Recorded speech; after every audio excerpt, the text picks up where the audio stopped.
Break के बाद आपका स्वागत है। भाजपा की स्वराज संकल्प यात्रा के तहत भाजपा की प्रदेश अध्यक्ष वसुंधरा राजे जनसभा को संबोधित कर रही।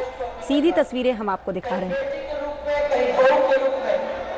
आपके इस परिवार के एक सदस्य के रूप में कोशिश की है कि अपने 5 साल के अंदर अपने इस क्षेत्र को जितना हो सके उतना बढ़ावा दे सके। ये मैं बाद में अभी भी कहना चाहती हूँ कि इन 5 साल के अंदर जो हमने देखा उससे बहुत ज्यादा दुख भी हुआ। आपको याद होगा कि 2007 के मई के महीने में जब बहुत ज्यादा गर्मी थी तब नहरों का दौरा लगातार हम लोग सबने मिलकर किया। पूरे नहरों की जो भी मुसीबतें थी वो आप लोगों से मैंने उस समय सुना और उसको पूरा करने के अपने समय में कोशिश करने की पूरी ताकत की। मैं आपको बता दूं कि वो गंदा दूषित पानी उस नहर के अंदर आ रहा था। अभी भी अगर हम लोगों ने फिल्टरेशन प्लांट्स का कोशिश कर दिया होता तो साफ पानी आप तक पहुंचे ऐसी व्यवस्था का इंतजाम भी हम लोग कर सकते हैं। तो जगह जगह पे मैंने देखा कि दूषित पानी आज भी आ रहा है और मुझे मालूम नहीं आप लोगों के पानी सही तरीके से पीने का आ रहा है कि नहीं आ रहा है। आ रहा है नहीं आ रहा है। आपकी भी वही समस्या है कि सब दूर जो समस्या है वो ये है कि तेल तक भी पानी नहीं पहुंच रहा, उसकी वजह से भी पीने के पानी की मुसीबत हो रही है। और मैंने जब भी देख लिया है कि जो रेगुलेशन आप यहाँ हर महीने बनाते हो उससे बहुत सारे लोगों को मुसीबत हो रही है। सबका कहना यह है कि नीतिगत निर्णय लेकर यह तय किया जाए कि पानी की रेगुलेशन इस फसल की बिजाई से लेकर फसल की पकाई तक आप लोग अगर करेंगे तो इससे किसानों को बहुत बड़ी राहत मिलेगी। उस समय में सरकार ने करना आगे भी उसको करने की कोशिश करेगी। ये जो पानी है जिन खालों के अंदर आप लोगों के पास आ रहा था, आपने कहा कि खालों को पक्का करो, खालों को ढक दो तो हम तक पानी पहुंचे। आपने कहा था डिग्गियों का इंतजाम करो, डिग्गियों का भी इंतजाम किया। ये 5 हॉर्स पावर का मोटर अगर डिग्गियों के अंदर लग जाता तो ये आगे चलाने का काम भी आप लोगों के लिए आसान हो जाता। इसको हम लोग आने पे पूरा करेंगे ये ताकि आप लोगों को आगे पानी पहुंचाने का काम हो जाएगा। इससे आपके क्षेत्र के अंदर फायदा ही फायदा है, नुकसान नहीं। जो विशेष आवंटन के जरिए अभी आपने कहा एमएलए साहब ने कि भाई जो इलाके के लोग हैं उनको पहले आवंटन दिया जाए तो उससे बहुत सारे लोगों को फायदा, इस इलाके के लोगों को फायदा होगा। मैं नहीं समझती कि इसमें ऐसी कोई गड़बड़ी है और सरकार इसको पूरा करने की कोशिश करनी चाहिए थी। पहले इलाके के लोगों को मौका दे देना चाहिए था और मैं समझती हूँ कि हम लोगों को ये मौका मिलता है तो ये काम पहले करने के लिए हम लोग कोशिश करेंगे। फिर डिग्गी तक पायलट प्रोजेक्ट बनाने का बाद ये भी शुरू हुआ था परंतु बीच में अड़ंग में पड़ गया। अब ये डिग्गियां बनाना बहुत जरूरी है। मैं देख रही हूँ कि कई जगह के ऊपर डिग्गियां बन तो रही है परंतु उस पर पानी नहीं भर रहा और उसकी जगह पे मरे हुए जानवर वैसे ही जानवर बैठ रहे हैं, उसके अंदर गंदा पानी उसके अंदर भरा हुआ है। उनकी सफाई करना, उसके अंदर पानी भरवाना, उस तक अपने खानों का इंतजाम करना, नहरें जो जर्जर है उनको ठीक कराना, मोटरों को ठीक कराना ताकि ऊपर से नीचे देर तक पानी सही तरीके से पहुंचे। ये सब काम ये सरकार की बहुत बड़ी जिम्मेदारी बन जाती है और सरकार ने कि नहीं किया ये भी एक बहुत बड़ी बात है जिसका मैं समझती हूँ किसी को याद रखना चाहिए। जब मौका आएगा तो ऐसी सरकार को उस कुर्सी पे बिठाने का बिल्कुल ही समय अपने को देना नहीं चाहिए। यह आपको सबको मिलकर ध्यान देना है। इसके साथ साथ बहुत बड़ी जरूरी है इस क्षेत्र की और ये पूरे इलाके की, सबसे पहले तो पानी का और उसके बाद साथ साथ बिजली का। मैं पूछना चाहती हूँ यहाँ बैठे हुए जो लोग हैं कि कांग्रेस ने अपने घोषणा पत्र के अंदर वायदा किया था कि 24 घंटे बिजली जो घरेलू बिजली है वो महिलाओं को मिलेगी। मिली क्या? महिला जो महिला बैठी है आपको मिली क्या? मेरे जाते जाते 2008 में 18 से 20 घंटे बिजली लाने का काम हमने किया था क्योंकि ये एक ऐतिहासिक कदम था। जिस ऐतिहासिक कदम को पहली बार राजस्थान के अंदर घरेलू बिजली के द्वारा इन घर के अंदर बिजली पहुंचाने का हम लोगों ने काम किया। ये बीजेपी ने पहले कर दिया। मैं आप सब महिला को बताना चाहती हूँ कि 18-20 घंटे तब ला सकती थी, आने वाले समय के अंदर 24 घंटे बिजली बुला के आप लोगों को छोड़ूंगी कि घर के अंदर 24 घंटे बिजली आए, ऐसी परिस्थिति बनाना कि हम लोगों का काम है। एक तो पीने का पानी, नहरों की मरम्मत और नहरों के साथ साथ आपको बिजली का इंतजाम, ये हमारा करने का काम है। मेरे को इतना दुख होता है कि आज नहरों की डीसिल्टिंग के लिए इतने बड़े बड़े महंगे मशीनें हमने खरीदे थे, आज वो मशीन इस्तेमाल नहीं हो रहे हैं क्योंकि डीजल का अभाव। इस सरकार को डीजल का अभाव, सरकार को 20 लाख रुपए नहीं, सरकार को 30 लाख रुपए नहीं, सरकार के पास 70 लाख रुपए नहीं, तो ये जनता का पैसा जो इन्होंने लिया कहां गया, क्या किया इसका? अगर जनता को जनता का पैसा नहीं दे सकते तो ऐसी सरकार को कुर्सी में बैठने का हक है भाइयों? नहीं है। मैं समझती हूँ कि इन लोगों को भी उनकी जगह चुनाव के अंदर बता देना चाहिए। इस तरीके से कोई भी कुंभकर्ण की नींद लेके 4.5 साल बाद जाग नहीं सकता है।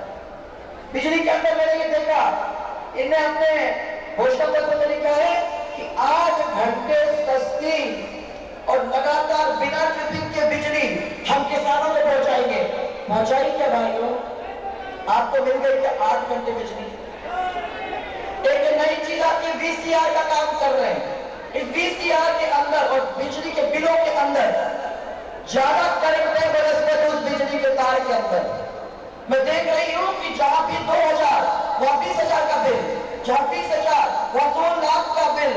और सब लोगों को कह दिया है कि जो लोग इस तरीके से बदमाशियां कर रहे हैं वो आगे चल के दंडित होंगे। सरकार आती है तो दंडित होंगे, और जिन जिन लोगों से उन्होंने गलत तरीके से पैसे लिए उनको पैसा लौटाने का काम सरकार करेगी। ये भी आप लोगों को बता दिया जाए। तो बिजली एक तरफ और पानी एक तरफ, दूसरी तरफ डॉक्टर का जोरदार कमी। देख रही हूं वहां पे महिला डॉक्टर है नहीं है, मालूम नहीं कहां चलेंगे सब महिला डॉक्टर। मैं तो देख रही हूं कहीं भी महिला डॉक्टर नहीं है, और जितने डॉक्टर होने चाहिए उतने भी नहीं है। आपके अस्पताल की हालत भी वैसे ही नजर आई हुई है। और मैं सब लोगों को यह कहना चाहती हूं कि अगर बिजली नहीं है, पानी नहीं है, डॉक्टर नहीं है, टीचर नहीं है और रोजगार नहीं है तो जीना दुश्वार है। क्या है कि 65 साल के लोकतंत्र के बाद अगर हमारी यह स्थिति है तो जिनने हमारे साथ एक खिलवाड़ किया है उनको तुरंत हटाने का काम हम लोगों को करना चाहिए। कितने साल हो गए लोकतंत्र के? 65 साल।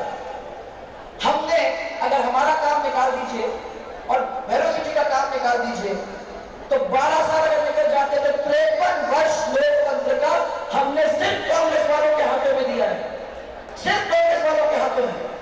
इधर गुजरात 15 साल के अंदर दुनिया के नक्शे के ऊपर छा गया है, उधर मध्य प्रदेश पूरे देश के नक्शे में 10 साल के अंदर छा गया है, और 53 साल में गड्ढे के अंदर बैठे हुए हैं राजस्थान के वासी। ये हमारे साथ हमारी जिंदगी हमारे परिवार के साथ क्या खिलवाड़ हुआ है, मैं नहीं समझती कि कोई भी इसको बर्दाश्त करेगा। आपने मेरे को बीमारू प्रदेश दिया, एक ऐसा प्रदेश जो बिल्कुल गड्ढे में पड़ा हुआ था। 5 साल में मेहनत करके उस बीमारू प्रदेश को अपने पैर पे खड़ा करने का काम किया, बड़ी मुश्किल से वहां खड़ा किया, और जिन जिन लोगों ने उसकी मदद की उन सब लोगों की वजह से आज राजस्थान आगे बढ़ा। परंतु इन 4.5 साल के अंदर वापस गड्ढे में गया है वो राजस्थान, और उस राजस्थान को निकालने का काम हम और आप मिलकर करेंगे। ये तभी होगा भाइयों जब सब जाति, सब बिरादरी, ये तभी होगा जब सब मजहब एक साथ मिलकर चलेंगे, सब एक आवाज के साथ चलेंगे, तभी एक विकसित राजस्थान होगा। ये कांग्रेस वालों ने हमारे बीच में दीवारें खड़ी कर करके, हम लोगों के बीच में झगड़ा करा के ये कोशिश की है कि राजस्थान आगे न बढ़े, और अब समय आ गया है। और मैं आप लोग सबको यही कहना चाहती हूँ, ये मौका छोड़ेंगे नहीं। हम लोग मिलकर वो काम करेंगे जो इतने साल पहले हो जाना चाहिए था। मैं मानती हूँ कि किसी भी सरकार को अगर 53 साल मिल जाते, नरेंद्र मोदी को मिलते या शिवराज चौहान को मिलते या मुझे मिल जाते तो यह चमन हो जाता। आज आप लोगों को इस तरीके से गड्ढे में बैठने की जरूरत ही नहीं होती। यह नहरों का इलाका है। मैं ये पता करना चाहती हूँ कि नहर वाला मंत्री या सिंचाई का मंत्री आप लोगों के बीच में आया, वो 5 साल में कभी आपने उसकी शक्ल देखी? आपको किसी को मालूम है उसका नाम क्या है? अब मजाक मत करना, कोई तो मालूम हो किसी को नहीं। सावरलाल जाट नहीं है नाम उसका, वो तो पहले ही पता है। अब है जो सिंचाई मंत्री, उसका नाम मालूम है किसी को? आया आपके यहाँ बीच में? अब आप ये बताइए, नहरी तंत्र का इलाका, सबसे ज्यादा सिंचाई का इलाका, और अगर वहां 4.5 साल के अंदर इस तंत्र का व्यक्ति आया नहीं है लोगों से पूछने के लिए कि वहां उसकी क्या कमाई हो रही है और क्या काम हो रहा है, तो कैसी सरकार है? कैसी संवेदनशील सरकार है जिसको मालूम भी नहीं, उसका मंत्री भी नहीं आया, उसके लोग भी नहीं आए पता करने के लिए क्षेत्र के अंदर क्या हो रहा है, कितने लोग दुखी हैं, उससे पूछने तक नहीं आए। ऐसे लोगों को कैसे आगे चलने देंगे? भाइयों ये मुझे बताओ। मैं सब लोगों को कह दिया, इतना जोरदार चल रहा है आप लोगों का ये भ्रष्टाचार। जमीन गरीब किसानों को किसी को मिली क्या? 2 बीघा जमीन, 1 बीघा जमीन किसी को मिली? किसी को नहीं मिली।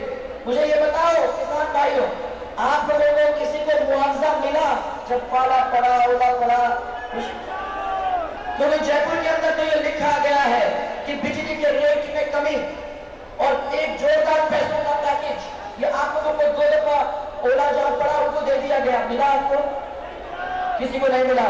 आप ये बताओ मुझे को कि 1,50,000 जो कर्जा, जो ऋण दे रहे हैं बिना ब्याज के, किसी भी किसान को सरकार का डिपार्टमेंट से मिला? अब मिलेगा, अब मिलेगा। हम लोगों ने उसके बारे में इतना इतना इतना हल्ला कर दिया है कि हम लोगों के पीछे पीछे जो चल रहे हैं ना, वो चेक तो कुछ ना कुछ बांटेंगे। आज तो मैंने ये देख लिया है कि साइकिल नहीं है, लो चेक ले जाओ। लुगड़ी नहीं मिली तो चेक ले जाओ। आपके यहाँ लैपटॉप नहीं मिला, चेक ले जाओ। अरे बिजली नहीं मिली तो कह सकते थे, तो कह देते कि चेक ले जाओ, पर वो नहीं कह सकते, क्या करें? पानी नहीं मिल रहा है तो कह देते चेक ले जाओ, परंतु पानी तो दिलवाना ही पड़ेगा सरकार को, ऐसे चेक तो देके काम उसको झाड़ नहीं सकते। आज मैं जब अभी सूरतगढ़ से निकल रही थी तो मैंने पूछा, मैंने कहा सरकारी तंत्र कहाँ है? तो बोले मुख्यमंत्री जी यहाँ हाईवे है। मैंने कहा बड़ी खुशी की बात है, इसका मतलब आपके पानी के, आपके बिजली का, आपके सड़क के इन इंतजामों के बारे में चिंता कर रहे हैं। तो उन्होंने कहा नहीं, हमारी चिंता में नहीं आए हैं, मैडम कैसा पानी तक पिएगी उस चिंता में वो यहाँ आए हैं।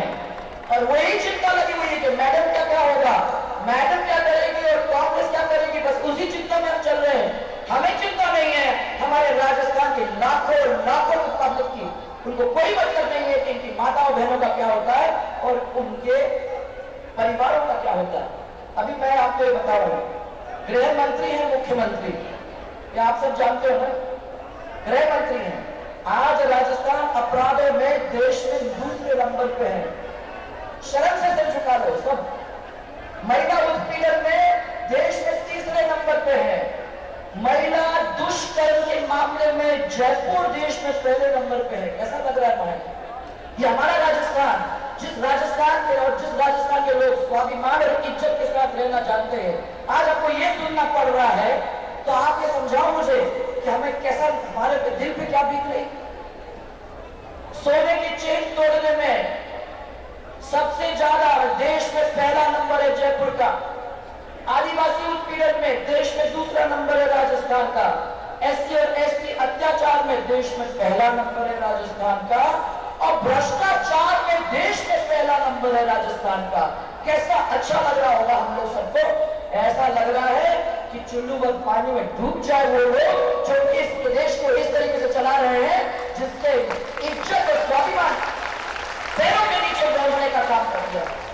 अरे राजस्थान का इज्जत और राजस्थान के लोगों का स्वाभिमान इतना था कि दुनिया के अंदर लोग उसको पहचानते थे। या राजस्थान के लोग भूखे गरीब सो जाएंगे परंतु अपने इज्जत के साथ कोई खिलवाड़ नहीं करने देगा। आज हमारी इज्जत के साथ इस तरीके से होता है तो जानो हमारे दिल के ऊपर क्या बीतती है। माताएं बहनें, आपको याद होगा जयपुर के अंदर कुछ 1 महीने पहले वो जो मूक बधिरों के साथ काम हुआ, 8-9 महीने से उन बच्चियों के साथ अत्याचार हो रहा। कोई बोला नहीं, अगर हमारी बच्ची होती तो क्या होगा, कोई नहीं बोल सका। कांग्रेस सरकार ने उनको कुछ नहीं किया और कुछ नहीं किया उनके लिए।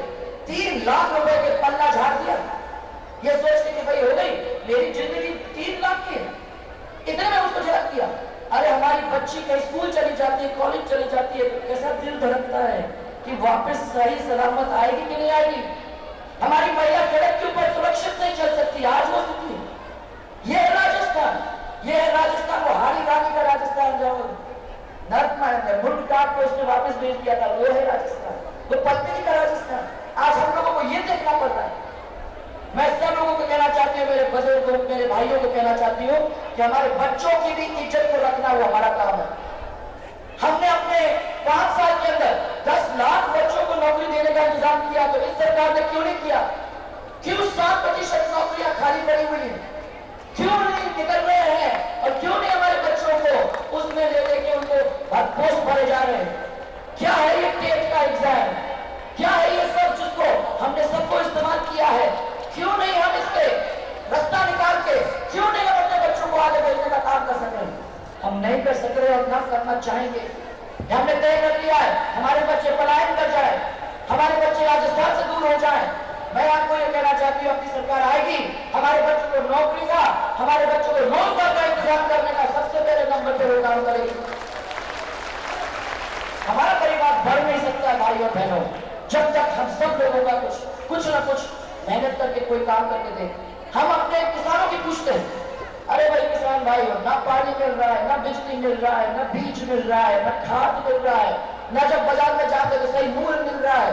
अरे मध्य प्रदेश के अंदर जो ग्राम सेवा सहकारी समितियां हैं, उनको सबको इन्होंने ये खरीद केंद्र बना दिया है। 1800 खरीद केंद्र है मध्य प्रदेश के अंदर, और मध्य प्रदेश के अंदर आपको कहीं दूर जाने की जरूरत नहीं होती है। SMS आता है और SMS में आपको ये बताया जाता है कि इस दिन पर आपका माल उठेगा, इतने बजे आके अपने पैसे ले जाओ।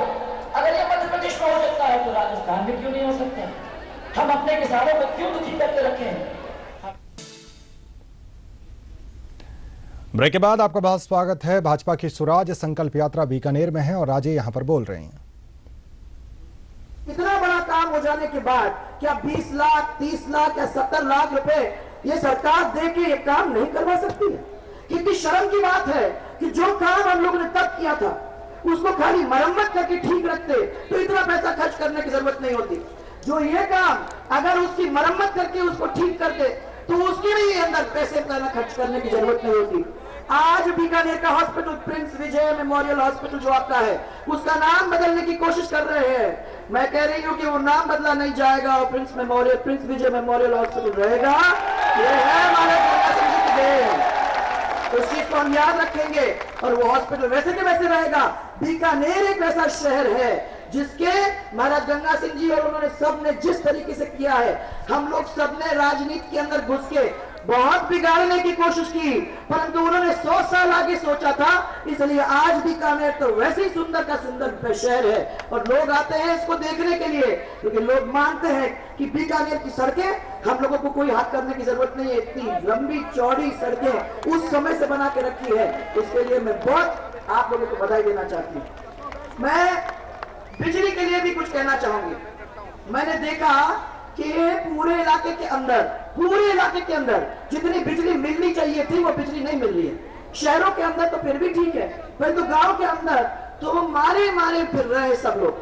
गांव के अंदर जो 4 घंटे बिजली, 8 घंटे बिजली मिलनी चाहिए थी, वो बिजली मिल रही है क्या किसी को? किसानों को मिल रही है क्या? मैंने देखा नहीं मिल रही है। महिलाओं को मैंने कहा था कि आपको 24 घंटे बिजली मिलना है और जाते जाते 18-20 घंटे बिजली मैं दे के गई थी। मैं आपको सबको वादा करना चाहती हूँ, आने वाले समय के अंदर वो घरेलू बिजली जो सिंगल फेज की बिजली है उसको हम लोग चला के 24 घंटे आपको ला के देंगे। यहाँ के पानी का इंतजाम, जो पाइपों को ठीक करना है, फिल्टरेशन प्लांट्स को ठीक करना है, वो फिल्टरेशन प्लांट्स और पाइपों को ठीक करने का काम करेंगे ताकि आने वाले पीढ़ी को सही, पर्याप्त और साफ जल मिलने का काम हो। उसके लिए शहर का काम करना मुझे लगता है बहुत जरूरी। इसी तरीके से मैंने कहा कि आप लोगों के इस इलाके के अंदर केंद्र विश्वविद्यालय, मैंने कोशिश ये की थी, आगे चला के कोशिश ये की थी कि 7 संभाग है राजस्थान, जयपुर को छोड़ दे आप, क्योंकि वो सब काम वहां होता है। हमने तय किया था कि IIIM उदयपुर में जाए, IIT कोटा में जाए, all India medical institute Jodhpur में खड़ा हो, सेंट्रल यूनिवर्सिटी अगर अजमेर में जाता है तो एग्रीकल्चर यूनिवर्सिटी सेंट्रल यूनिवर्सिटी का दर्जा यहाँ यूनिवर्सिटी को देने का हम लोग काम करें तो सब लोगों को कुछ एक मिल जाएगा और पूरे क्षेत्र में अपने आगे बढ़ने का काम करेंगे। परंतु यहाँ मैं देखती हूँ कि इस शख्स ने राजस्थान की तरफ तो ध्यान ही नहीं दिया है। तो कोई मतलब नहीं है कि आप लोगों की स्थिति क्या है, क्या पानी आपको मिल रहा है, क्या आपको बिजली मिल रही है, क्या आपकी रोड्स की जो हालत मैंने देखी है, आज जहां मैं गई हूँ ये 5 दिन के अंदर जो मैंने पाया है, जर्जराए हुए रास्ते बिल्कुल ही खराब, और ये रास्तों का काम किसी ने किया नहीं है। मैं पूछना चाहती हूँ कि जब